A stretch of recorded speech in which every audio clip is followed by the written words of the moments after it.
Hey everyone and welcome to Storytime. My name is Jake and today we are going to be looking at the subreddit r/maliciouscompliance. So sit back, relax and enjoy some satisfying stories. Ma'am, I am the manager. I work at a dental office and I decided, what the heck, why not? I always deal with this sort of thing and I cannot just keep it to myself. So please bear with me and let me give some background before the juicy part starts. PT is patient, EP is entitled patient, and me is me. I work as a patient coordinator, and when a patient cracks a tooth or the tooth is severely worn down, a crown must be placed before the tooth cracks down to the root. This is important, but not to the story. An established patient of mine cracked the top part of a lower left molar, number 30 if I am not mistaken, and was fortunate enough of just needing a build-up, a filling that holds a crown, and a crown. As most cases, the crack is down to the root. This patient got treated the same day as walk-in.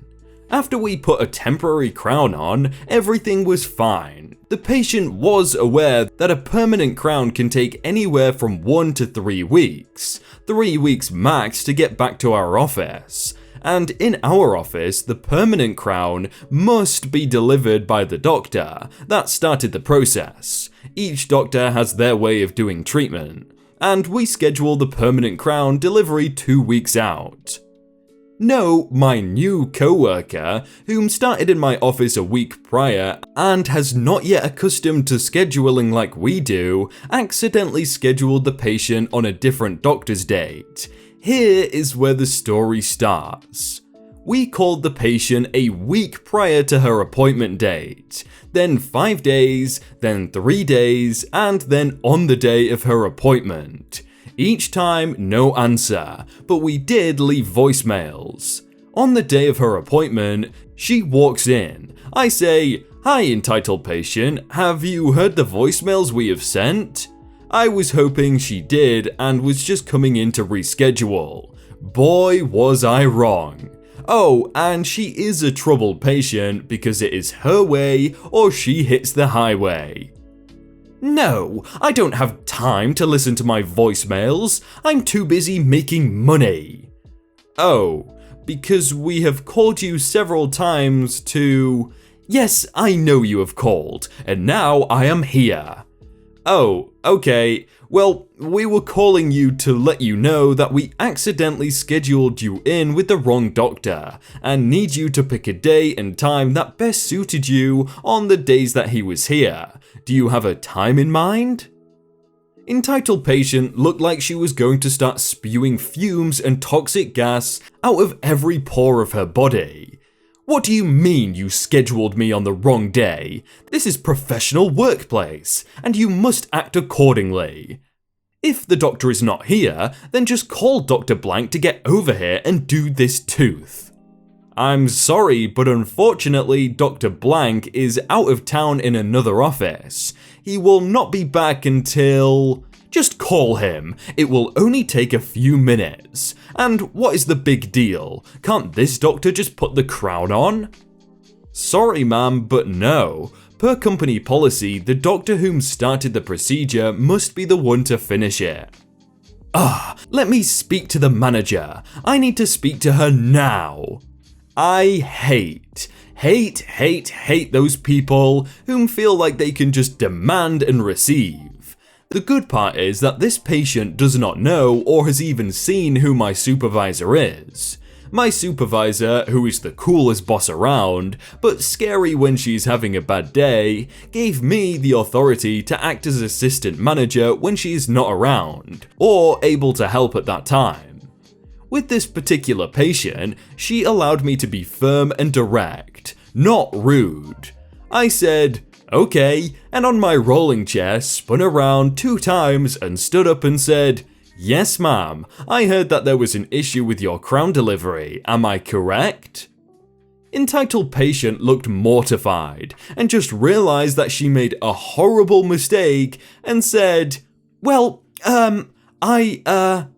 Ma'am, the doctor whom started the treatment on a tooth must be completed by that same doctor." You know that the crown is supposed to last just a few weeks, right, Mr. Idiot? Oh, I'm terribly sorry, ma'am. I did not know you went to dental school. And since you did, you must also know that temporary crowns can last anywhere from 3 weeks, and if taken good care of, up to 3 months without the permanent. Since you know that also means you are also aware that my employees did the best they could to get in contact with you to reschedule this day, right? Well, I'm too busy to listen to voicemails. Well, that is not my or the office's problem. You decided that you did not need to listen to our multiple voicemails. We did you the favor getting you seen on this date and this time. We could have easily said to wait another day, but since we were not overbooked, we squeezed you into our schedule. We could have told you to wait another day in pain because of our schedule, but you are an established patient with us and wanted to help. See, I am a patient, and that means my word is law, and that means I am in the right. You should have scheduled me on the right day from the start. If you did, none of this would have happened. Ma'am, we are not perfect. We caught our mistake and called you multiple times to let you know ahead of time that we made a mistake and wanted to correct it. We called you several times, but you decided that you did not need to answer your phone or listen to your voicemails. You decided to come in today instead of calling to ask why I called you so many times. So, again, let us schedule you on the right day. Well, no, I am no longer your patient. I want my money back now. Okay, we are sorry to hear you leave. But before this conversation can continue, I do need you to sign a consent form stating that you are no longer a patient with us. No, I want me putting my index finger up.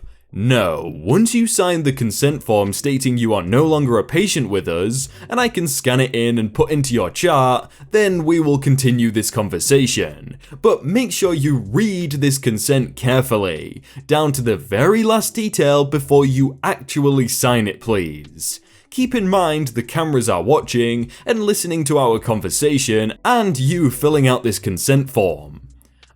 Whatever, just give me the stupid paper so I can get on with my life.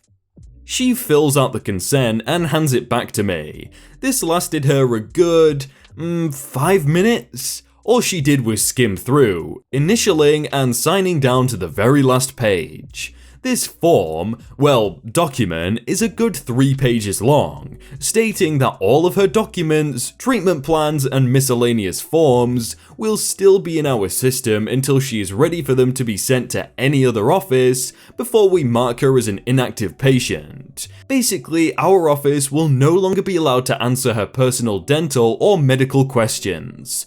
Once she is done, she hands me the form. Do you have any questions at all before you allow me to scan this in, put it in your chart and mark you as an inactive patient? Entitled patient with a smug smile. No, I don't.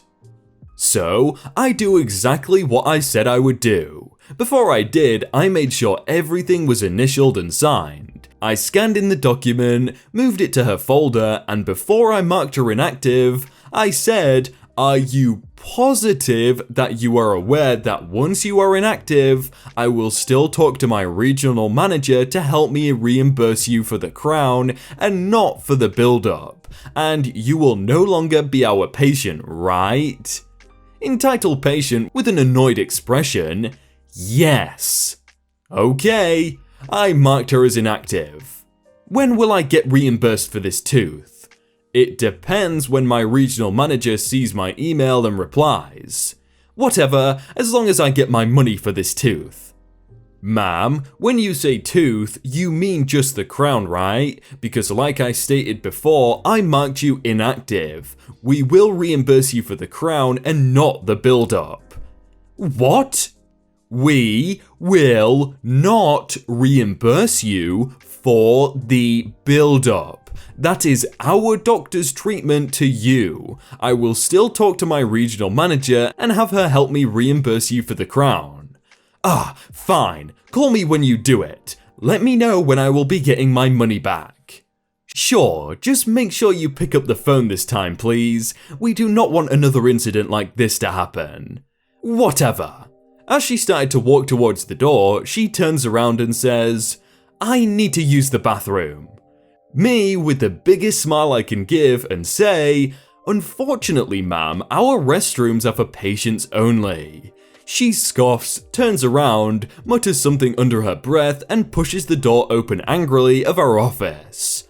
I call her about 15 seconds later to make sure we called the correct phone number. Of course, she does not answer.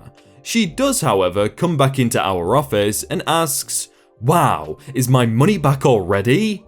Oh, no, I was just making sure that this is the correct phone number to call you once it is in your account. Have a good day. Then she stormed out. Oh, that ending of just saying, sorry ma'am, our restrooms are for patients only. Just must have hurt. Schedules. When I was pregnant with our first kid, back in the 90s, I was put on leave from Home Depot. My husband was the assistant for electrical, light cloud and plumbing at the time at a Home Depot. When inventory prep hit, he was having a tough time finding time to make the schedules. I was sitting at home on my very pregnant butt, so I took over scheduling for him. I made a very lovely rotating schedule with alternate weekends off, and still followed set schedules and coverage. It was a relief for my husband, and no one needed to know he wasn't writing them himself. Less people were put in requests, and I made sure no one got screwed. It was working great. But there was this one guy named Steve in electrical who was very good looking, dated a different cashier every week, and expected to get his way, always. He was a bit of a pain to work with, honestly. Steve did not like my schedules and complained to my husband daily about, well, everything. Steve started putting in requests for specific shifts in mid-week days off every week. This really messed up the whole rotating schedule thing. Husband said I didn't have to give him all of the requests, so a few of them were ignored. Evidently, Steve was ticked because when I went to visit my husband at his store, Steve caught me in the hall by the break room and complained about how my husband was giving him bad schedules. I just smiled and nodded, but then he started lying, saying he never got a weekend off anymore, and that husband was playing favorites. I was insulted and very annoyed. So, I told husband and we decided that Steve needed to grow up a little. I changed the schedule for Steve so that he was getting all of his requests, but then he was also working all the 3 to 12 PM shifts.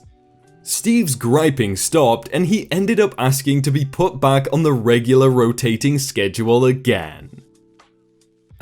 I love how they fulfilled his request, like it's not retaliation or like harassing them because they've done it perfectly. Garbage place demands no black bags. Okay then. So for context, I live in Norway. English isn't my native language and I'm on my cell phone. Norway just made this ridiculous rule about how to dispose of your garbage. It's supposed to be in a clear bag. However, the actual text only states that black bags will be turned back. The garbage people hadn't been to my house for 2 weeks, and claimed I should be okay with dropping the excess garbage off, even though I only had black bags at my house. When I arrived to the dump, they turned me back and claimed that they wouldn't honor what the government agency had promised over the phone. I asked to get the exact wording of the new law, and it says, as I said above, no black bags allowed. That's it. So I went and did what any sane person would do. Got stark solid, non-see-through white bags, and filled my stuff within. Went back and when they tried to protest, I made them read through their own garbage pamphlet, and they enjoyed to throw my non-see-through bags in their trash bins. I plan on continuation of this tactic, Write a vague law so you can force us to buy new bags that's trash placed approved. Enjoy your otherwise coloured bags that are no better. Watch the government have like shares in the see-through bag companies and they're getting like a hefty profit off of doing this. Say I'm going slow? I'll show you slow.